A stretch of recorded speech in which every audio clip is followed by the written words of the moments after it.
Bang' bedo oko mar apise kuom thuolo mohewo higni 3 kalore kod bedo maonge gi winjruok gi jatende, Jalup Gavana ma Siaya Oduol denge gikone owuok oko mar lero lek mare malaro kom mar Gavana ma Siaya gi otiko mar ODM e yiero mabiro.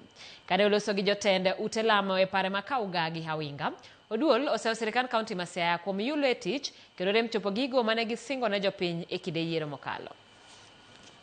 Officially, I am making the announcement that in the year 2027, I am going to run for the seat of Governor of Siaya County in ODM ticket. And I'm going to run in ODM ticket. I am going to contest in the nominations, hopefully with James Orengo.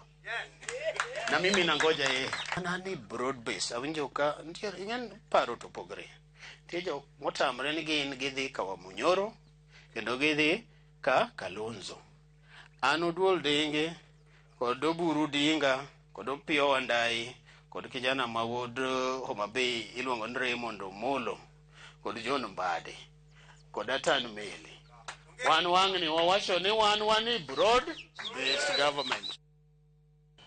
Obile kaunti ma Nandi oyudo sir mar nyamburko ma gibiro tiyogo e timo pedha mar yedhe mamero ji e kaunti no. Mabiro ndalo manok tok jatend piny